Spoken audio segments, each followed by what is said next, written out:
दित्तुसौविशिद्धि ध्रुवमचलमनोभवं गतिं पत्ते वोक्षामि समये पाहुड मृण्मोऽसुतकेवलीभरितं नमो अरिहन्तारं नमो सिद्धारं नमो आर्याडं नमो वज्रायाडं नमो लोये सौविशाहूढ़म।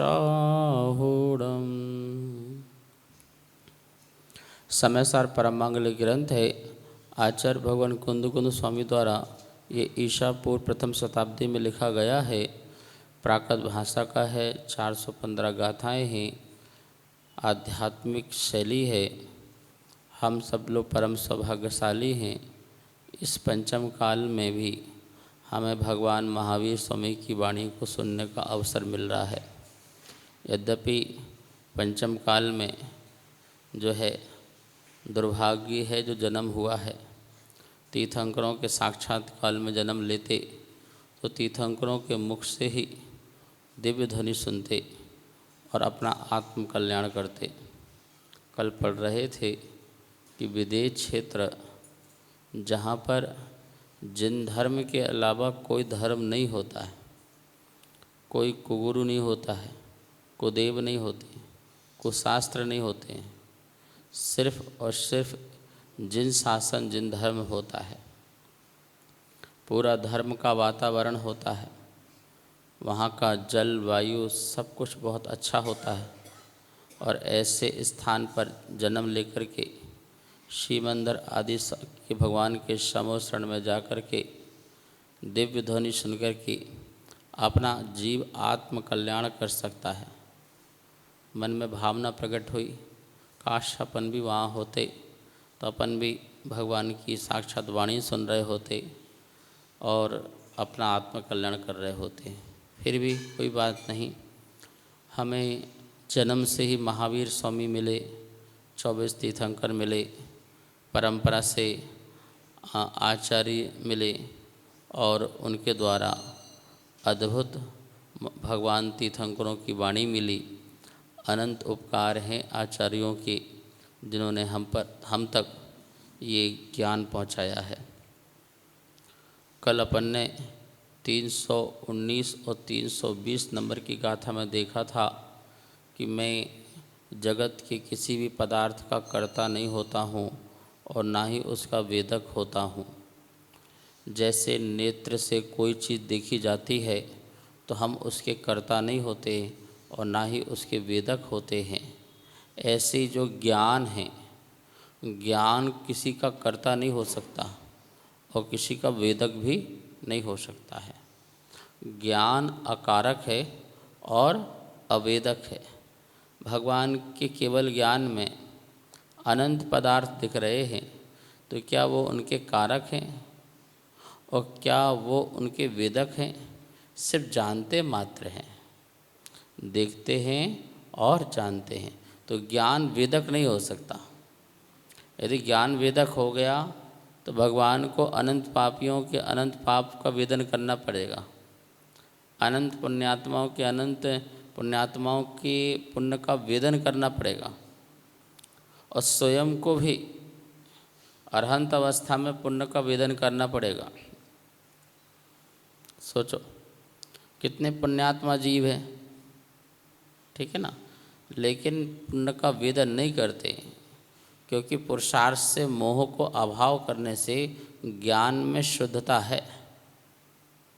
ज्ञान अशुद्धता मोह के कारण होता है और मोह की इच्छा से फिर राग द्वेष का वेदक होता है, पुण्य पाप का वेदन करते।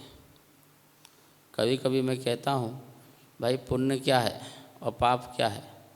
जो पुण्य रूप परिणाम को वेदन करे वो पुण्य है, जो पाप रूप परिणाम को वेदन करे वो पाप है। समोशरण में पुण्य का वेदन कौन कर रहा, भगवान या हम? 12 सवाई लगी हुई है और सभी जीव समोशरण का वेदन कर रहे नहीं कर रहे? कितना सुंदर समोशरण है, कितना अच्छा है, शीतल हवा है, सुगंधित वायु है, भगवान की दिव्य ध्वनि है, कितना पुण्य का उदय है, मैं यहाँ पर बैठा हुआ हूँ। तो बोलो, उस समूह शरण के प्रति राग के परिणाम का वेदन हम कर रहे नहीं कर रहे? ठीक है, कर रहे। तो पुण्य किसका? तीर्थंकर का कि हमारा? समूह शरण किसके पुण्य से लगा? बोलते ना, भव्य जीव के पुण्य उदय से भगवान का आना जाना बोलना होता है। तो समूह शरण भी इतने सारे भव्य जीवों के पुण्य का उदय आया और समूह शरण लगा, क्योंकि उस पुण्य समूह शरण का वेदन अरहंत भगवान नहीं कर रहे। क्यों खुश हो रहे होंगे? देखो मैं कितने बढ़िया समूह शरण में बैठा हुआ हूँ, इतने लोग मेरे यहाँ पर आए हुए हैं। इसका राग का वेदन कर रहे हैं क्या वो? तो पुण्य का वेदन, यद्यपि वेदनी कर्म है और वेदनी कर्म होते हुए भी साता का वेदन नहीं कर रहे। क्षुधा नाम का परिचय है, फिर भी असाता का वेदन नहीं कर रहे। क्यों? क्योंकि अंतरंग से मोह का अभाव कर दिया है। इसलिए ज्ञान में शुद्धता होने के कारण वो सिर्फ और सिर्फ सभी को देखते और जानते हैं। यही बात तो कही थी कि पुण्यम पापम च कर्म फलम, शुभ अशुभ कर्म फल कर्म बंध को मात्र जानता है, इन्हें करता नहीं है और इन्हें भोगता नहीं है। जो ज्ञानी आत्मा है इन समस्त कर्मों को करता नहीं है, भोगता नहीं है, मात्र जानता है। शुभ अशुभ कर्म के फल को भी जानता और देखता है, उनको करने वाला और उनका वेदन करने वाला नहीं होता है। क्योंकि जहाँ ये परिणाम आएंगे, मैं पुण्य करता हूँ, मैं पाप करता हूँ, मैं उसके फल को भोगता हूँ, मैं भोगने वाला हूँ, बस वहीं पर आपके परिणामों में राग द्वेष की परिणति प्रकट होगी, जिसके कारण आश्रयबंध भी होगा। तो यहाँ उदाहरण दिया, आँख से हम जो देखते हैं हमने उसको बनाया नहीं और ना ही उसको हमने भोगा, सिर्फ देख रहे हैं। एक पहाड़ है, आँख से हमने देखा ये पहाड़ है, अब इस पहाड़ को मैंने क्रिएट नहीं किया और ना ही इस पहाड़ को मैं उसके राग द्वेष से उसको भोग रहा हूँ। कौन? आँख, ओनली आँख। अभी कोई परिणाम की बात नहीं चल रही। आँख से जो दिख रहा है वो आँख जो है उस वस्तु का कारक नहीं है और उस वस्तु का वेदक नहीं है। ये चश्मा, ये चश्मे से हम अपन बहुत सारी वस्तु देख रहे हैं, तो चश्मा किसी का कारक नहीं है और किसी का वेदक नहीं है। चश्मा सुख दुख का वेदन कर रहा हो देखने से, ऐसी आँख भी सुख दुख का वेदन कर रहा हो तो नहीं। वो तो आत्मा जो देख रही जान रही है, वो यदि अपने में मोह पैदा करे तो फिर वो उस वस्तु का कारक और वेदक बनता है व्यवहार से। लेकिन निश्चय से देखा जाए, हम किसी के कारक नहीं और हम किसी के वेदक नहीं, हम अपने ज्ञान के ही करता हैं और ज्ञान का ही वेदन करते हैं। सिद्ध भगवान अनंत अनंत काल तक अनंत सुख का वेदन करते हैं, तो किसका वेदन करते हैं? निराकुल ज्ञान का।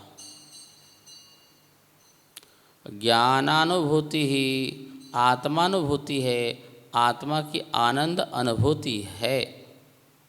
ज्ञान ही सुख है और यदि माना जाए तो ज्ञान ही दुख है। जब ज्ञान आकुलता सहित होता है तो वो दुख होता है, जब ज्ञान निराकुल होता है तो वही सुख होता है। जिस ज्ञानी ने अपने ज्ञान को दूषित नहीं होने दिया, क्या नहीं हुआ? दूषित नहीं होने दिया, वही ज्ञान शुद्ध ज्ञान होता है। तो कल ये वाली गाथाएं अपन ने देखी थी। आज जो गाथा है 321 322 और 323 इन 3 गाथाओं को पढ़ते हैं और इनके अर्थ को समझते हैं। लो यस्य कुणदी विष्णु सूर्य नारय तिर्ये मानुषे सत्ते समनानम पी या अपा जदि कुवदी छव्विहे काये लोय समनानमेयं सिद्धंतं जैना दिसदी विशेषो लोयस्य कुणदी विष्णु समनानवी अपो कुणदी एवं न कोवि मुखो दिसति लोय समनानम दुन्नम्पि निच्चम कुव्वन्तानं सदैव मनुयासुरे लोये लोयस्य कुणदी विष्णु सुरनारतिर्यमानुषे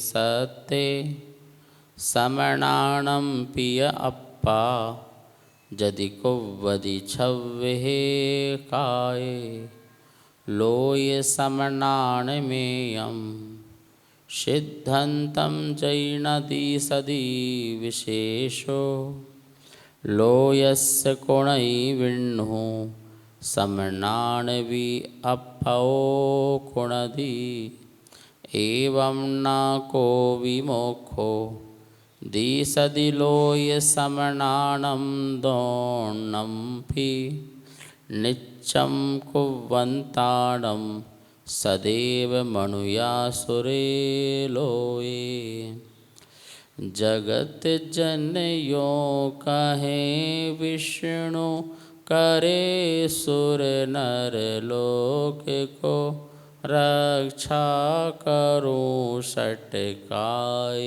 की यदि श्रमण भी माने यही तो ना श्रमण अर लोक के सिद्धांत में अंतर रहा यह मानता में विष्णु एवं आत्मा करता रहा इस तरह कर्तृत्व में नित ग्रसित लोक करु श्रमण को रे मोक्ष दोनों का दिखाई नहीं देता है मुझे। लोयस्य लौकिक जनों के मत में सुर नारय त्रिय मानुषे देव नारकी त्रियंच और मनुष्य रूप सत्य प्राणियों को विष्णु कुणदी करता है। समनानम पीय और श्रमणों के मत में भी 26 काय 6 काय के जीवों को अप्पा यदि कुव्वती यदि आत्मा करता है तो फिर तो लोय समनान मेयम सिद्धांतम लौकिक जनों और श्रवणों का एक सिद्धांत होने से विशेषो दोनों में अंतर जय ना दिसदी दिखाई नहीं देता। लोयस्य कुणई विष्णु लोक के मत में वो विष्णु करता है और समनानम भी अपो कुणदी श्रवणों के मत में भी आत्मा करता है। एवं इस प्रकार सा देव मनुआ सरे लोए देव मनुष्य और असुर लोक को किच्चम कुव्वंताणम सदा करते हुए लोय समनानम दोन्नम्पि लोक और श्रवण दोनों में से ना कोई का भी मोक्षो दिसदी मोक्ष दिखाई नहीं देता है। यहाँ पर 2 बात कह रहे हैं, एक लौकिक जन और हम तो अलौकिक हैं, ठीक है ना। तो कह रहे हैं कि एक अन्न मत है और एक जैन मत है। मत मतलब सिद्धांत। अपनी बातों को लेकर के जो चर्चा करता है, आपके क्या सिद्धांत हैं, आप किस बात पर बात करना चाहते, हमारे ये सिद्धांत हैं, हम ये मानते हैं। तो दर्शन कहो, मत कहो, सिद्धांत कहो, अपनी मीमांसा कहो, तो कह रहे हैं कि एक वो मत है जो कहता भगवान ने सब किया, देव भगवान ने बनाए, मनुष्य भगवान ने बनाए, नारक, त्रियंच, संसार की सृष्टि की संरचना सब विष्णु ने की। ऐसा लौकिक जन मानते हैं कि विष्णु जो है बनाता है, विष्णु रक्षा करता है, बनाता नहीं, रक्षा करता है, ठीक है ना। ब्रह्मा बनाता है, विष्णु रक्षा करता है और महेश मिटाता है। ऐसा उनके यहाँ पर बात है, ऐसा लौकिक मानते हैं। तो बोले उनने रक्षा की। और हे श्रमण, तेरे मत में भी यदि ये बात है कि तू भी सटकाए जीव की रक्षा करता है, मैंने इसको बचाया, मैंने इसको जन्म दिया, मैंने इसको मारा, मैं इसकी रक्षा करता हूँ, ऐसा तेरे में भी धारणा है, तो बोल उनकी धारणा में और तेरी धारणा में क्या अंतर है। वो भी कहता है मैं सब मनुष्यों की रक्षा करता हूँ, सब देवों की रक्षा करता हूँ, मैं जगत की रक्षा करता हूँ। और तू भी कहता मैं घर की रक्षा करता हूँ, मैं परिवार की रक्षा करता हूँ, मैं देश की रक्षा करता हूँ, मैं जगत की रक्षा करता हूँ, मैं सब जीवों की रक्षा करता हूँ, मैं एक इंद्रिय की रक्षा करता हूँ, मैं 2 इंद्रिय की करता हूँ, 3 इंद्रिय की करता हूँ, 4 इंद्रिय, 5 इंद्रिय। मैं अब 5 इंद्रिय, 1 से 5 इंद्रिय पूरा जगत ही तो आ गया ना। इस सारा लोक में सारा जीव का ही तो खेल है, पुद्गल का खेल है, ठीक है ना। और तू कह रहा मैं सबकी रक्षा करता हूँ। तो बोल तेरे मत में और उनके मत में क्या अंतर रहा, क्या विशेषता रही। तो कह रहे उनको भी मोक्ष नहीं, तुझे भी मोक्ष नहीं। लिखा ना, एवं ना को भी मोक्षो दियसति लोय समरणम तोर्णम पी। हमें दोनों को ही मोक्ष दिखता नहीं है, दोनों ही काल्पनिक हो गए। क्यों? क्योंकि तू भी पर का कर्ता हो गया और वो भी पर का कर्ता हो गया। जब तू पर का कर्ता हो सकता है तो फिर सभी में परिवर्तन कराने की तो शक्ति रखता है, और तो सब में परिवर्तन की शक्ति रखता है, तो किसी भी जीव का अपना स्वयं का कोई अस्तित्व नहीं रह गया। सुन भाई, तू कहता मैं इस जीव की रक्षा करता हूँ, तो कोई कहेगा मैं तेरी भी रक्षा करता हूँ, तो दोनों एक दूसरे की रक्षा करते रहो, परस्पर ग्रोह जीवाना। तो महाराज जी फिर क्यों बोलते हो हम जीवों की रक्षा करें? आप ही ने तो कहा है जीवम रक्षणो धम्मो, जीवों की रक्षा करना धर्म है। अहिंसा परमो धर्मः, अहिंसा परम धर्म है। 1 इंद्रिय से 5 इंद्रिय तक के जीवों की रक्षा करो। सटकाए की जीव की रक्षा करने को आपने संयम कहा।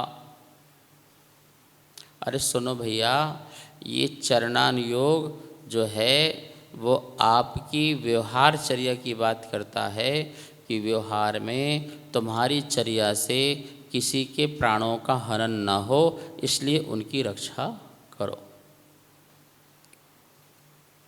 किसी के प्राणों का घात न हो।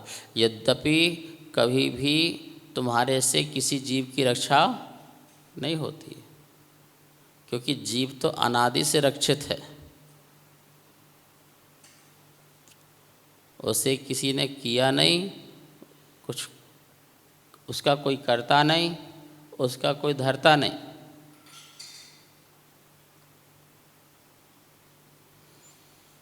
आत्मा आत्मा ही रहे, इसके लिए तुम्हें क्या करना पड़ेगा? मैं सदा आत्मा हूँ और सदा ही आत्मा रूप में बना रहूँ, इसके लिए मुझे किसकी कृपा चाहिए या मुझे किसका आशीर्वाद चाहिए या मुझे कौन सा पुरुषार्थ करना चाहिए जिससे मेरी आत्मा सदा आत्मा ही बनी रहे? बोलो। नहीं, भगवान के दर पे जाके थोक लगाई, भगवान मैं आत्मा बना रहूं। अरे तुम्हें कोई आत्मा से अनात्मा बनाने वाला कोई नहीं है, तुम्हें चेतन से कोई जड़ बनाने वाला कोई नहीं है, और कोई जड़ को चेतन बनाने वाला भी नहीं है और चेतन को भी जड़ बनाने वाला भी नहीं है। जो चिन्मय है वो चिन्मय है, जो मृण्मय है वो मृण्मय है। मृण्मय चिन्मय नहीं हो सकता और चिन्मय मृण्मय नहीं हो सकता है। चैतन्य चैतन्य ही रहेगा और अचैतन्य अचेतन्य ही रहेगा। अनादि से तू चैतन्य है और अनंत काल तक, आनिधन काल तक तू चेतन ही रहेगा। अब तेरी चेतना को किसी ने बनाया नहीं, इसलिए तुझे चिंता करने की ज़रूरत नहीं है कि मैं किसी की कृपा से मैं चेतन नहीं बना रहूं। अहेतुक हूँ, अकारक हूँ, किसी हेतु से पैदा नहीं हुआ मैं, और यही कारण है किसी हेतु से ख़त्म भी नहीं हो जाऊंगा। यदि किसी कारण से मैं जन्म लूं तो किसी कारण से मैं मर भी जाऊं, लेकिन किसी कारण से मेरा जन्म नहीं हुआ तो किसी कारण से मेरा मरण भी नहीं है। मतलब जीव की उत्पत्ति किसी कारण से नहीं हुई है तो जीव की उत्पत्ति समाप्ति भी किसी कारण से नहीं होगी। ऐसे जगत का एक एक परमाणु भी इसी प्रकार से है। लेकिन वो कहते नहीं, वो सबकी रक्षा करते हैं। तो भाई तेरी मान्यता में भी यह मिथ्यात्व भरा है कि तू सबकी रक्षा करता है, तो तेरे और उसके मत में कोई अंतर नहीं रहा, फिर तेरी आत्मा भी पर की कर्ता हो गई।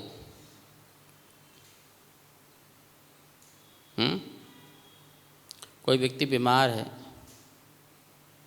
तो तुम क्या कर सकते हो? उसके लिए औषधि दिलवा सकते हो, उसका अस्पताल में इलाज करवा सकते हो, लेकिन क्या उसकी आयु कर्म को तुम रोक सकते हो? यदि उसके शरीर के प्राण क्षरण हो रहे हैं तो क्या तुम उसको रोक सकते हो? समय ही उसका आ गया, इतना ही उसकी काल लब्धि थी, अब कैसे उसको रोक लोगे? यदि रक्षा करते तो संसार में कोई मरता नहीं, फिर तुम किस बात की रक्षा कर रहे हो हमें ये बताओ। तुम कह रहे हम तुम्हारी रक्षा कर रहे हैं, तो भैया सारी रक्षा छोड़ो, एक ही रक्षा करो, हम अजर अमर हो जाएं।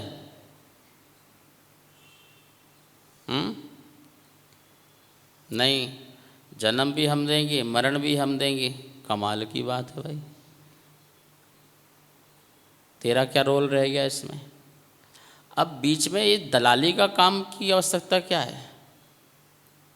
वहाँ कहते हैं कर्म तू कर, फल मैं दूंगा। कर्म तुम करो और फल मैं दूंगा। अरे जब कर्म भी मैं करूँगा तो फल भी मैं भोग लूँगा। नहीं, मैं हिसाब करूँगा, चलो इसको जन्नत, इसको जहन्नुम, इसको नरक, इसको स्वर्ग। कमाल है। तो मेरा लेखा जोखा करने क्यों बैठे भाई? और तुम्हारा लेखा जोखा कौन करेगा जो दंड दे रहे हो? तो ये जो बातें हैं संसार में, ये सब बातें चलती हैं। दुनिया में जाओगे भैया, सब उसकी लीला है, उसके बिना एक पत्ता भी हिलता नहीं है। कण कण में समाये हुए हैं, वही सृष्टि चला रहे हैं। यदि वो आक्रोश में आ गए तो प्रलय आ जाएगी, महाप्रलय हो जाएगी। कितनी बकवास बातें हैं। सीधी सी बात है, मैंने घड़ा बनाया और एक कह रहा मैं इस घड़े को यहाँ रख दो, मैं इसकी देख रेख करूँगा, फूटने नहीं दूँगा, इसकी रक्षा मैं करूँगा। और दूसरा आके कह रहा मैं तो विनाश करूँगा, मैं तो प्रलय लाऊंगा और उसका विनाश करूँगा। एक क्रिएटर है, बना रहा है, और एक उसकी रक्षा कर रहा है, और एक आके विनाश को प्राप्त हुआ, तो उसमें दो को गुस्सा आएगा कि नहीं आएगा? मैंने बनाया तो तोड़ कैसे सकता है, और मैं इसकी रक्षा कर रहा हूँ तो उसका विनाश कैसे कर सकता है? तो आपस में क्या हो गया? बोलो, झगड़ा हुआ कि नहीं हुआ? मेरी वस्तु को तोड़ने वाला अधिकार तुझे किसने दिया? यदि वो तोड़ रहा है, इसका मतलब तेरी वस्तु खराब है, तेरी वस्तु में कोई दम नहीं है, ताकत नहीं है कि कोई भी आके तोड़ फोड़ जाए। और तो इतना शक्तिहीन है कि अपनी वस्तु बनाने के बाद तो स्वयं रक्षा नहीं कर सकता, दूसरे की आवश्यकता पड़ रही रक्षा करने के लिए। तो ये जितनी बातें हैं ये सब गोलमोल बातें हैं। साइंस कहता है कि इस जगत में कोई भी पदार्थ नया क्रिएट नहीं किया जा सकता, और जगत से एक भी पदार्थ को नष्ट भी नहीं किया जा सकता। जितना जगत था, है और रहेगा, उसका विनाश नहीं हो सकता परमानेंट के लिए। तत्काल तो हो सकता है, समय समय की पर्यायों में चेंज तो हो सकता है, लेकिन सदा सदा के लिए वो विनाश को प्राप्त हो जाए, ऐसा कदापि कभी भी नहीं हो सकता है। तो यहाँ पर कितना सुंदर सचेत किया है कि भाई तू लौकिक जन नहीं है, तू अलौकिक जन है। तेरा लौकिक धर्म नहीं है, अलौकिक धर्म है। इसलिए इस अलौकिक धर्म को समझ और जगत का कर्ता अपनी आत्मा को मत बना।